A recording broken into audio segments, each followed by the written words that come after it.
So farming groups will meet with KwaZulu-Natal's provincial government in Durban today to address key concerns, including the impact of natural disasters and climate change, specifically on agriculture.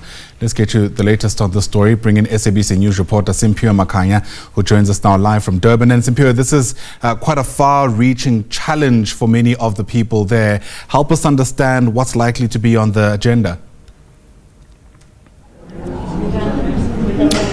It's a very important engagement, Ayanda. If you look at the challenges that have been facing the Department of Agriculture or the agricultural sector in the province of KwaZulu-Natal. Today we're expecting the MEC for Agriculture to have those engagements with different farming organizations. This in an effort to try really and address some of the pressing challenges that are facing the sector. One of those, of course, is that introduction of the tariffs by the United States to South African markets. And of course, this is not the only challenge. The other one, of course, is the fact that KwaZulu-Natal has been prone to natural disasters, which has adversely affected, the issue of food security and production in the province. Let's engage now with some of the stakeholders that are going to be part of these particular discussions. Let's welcome Dr. Siyabonga Madlala, who is from the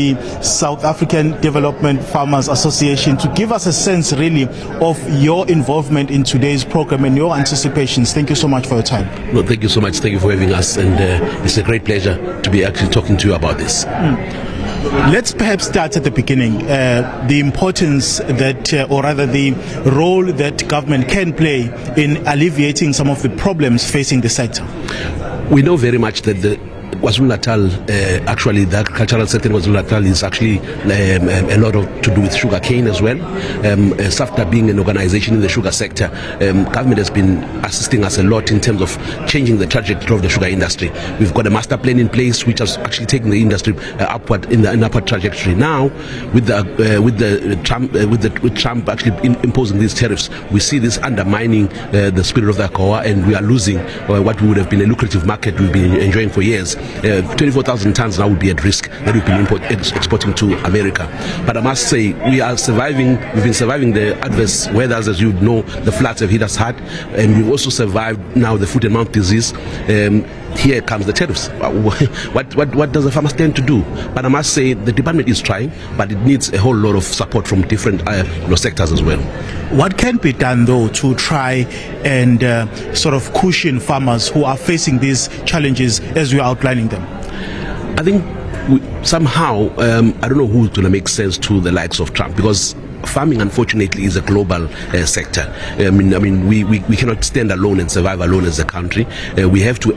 With the sugar in particular, we are an excess producer of sugar. We rely on the markets outside there. So the balancing these geopolitical debates is critical for the sustainability of the farmer. Yes, I must say the department in the province is trying hard in terms of supporting the farmers. The sugar industry ourselves, we are beneficiaries of about 20 million this year. In actual fact, 30 million from the department to assist our farmers in putting new varieties.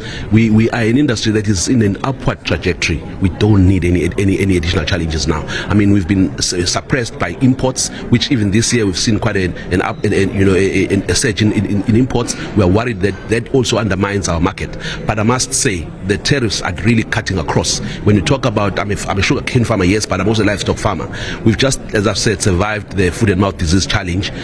We are actually hoping to recover now, but we then are hit with these tariffs. And I don't know how to circumvent this, but I think as a country we need to explore more relationships even within the African continent, and see, obviously, for a future that we must be ready to, if these things do come up, to actually take advantage of the Africa Free Trade opportunities, and also perhaps even the European markets.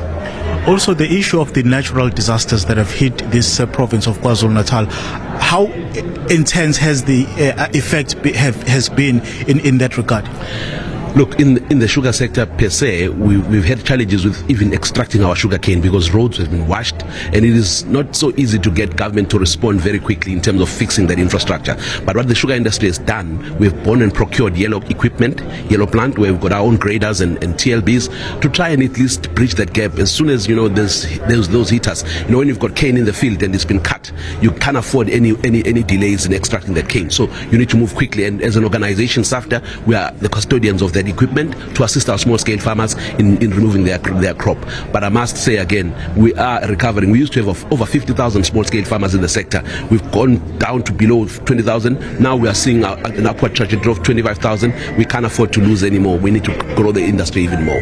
Appreciate your time. Thank you so much. Thank you so much. That's Dr. Siyabonga Madlala at this particular gathering, Ayanda, giving us a sense really of the impact of some of the challenges that are facing the agricultural sector in the province of KwaZulu-Natal. We are expecting that once the MEC for agriculture arrives, the event will then start, and we'll have then that opportunity to hear the engagements between the farmers as well as the Department of Agriculture in terms of what is to be done to rescue or remedy the situation, Ayanda.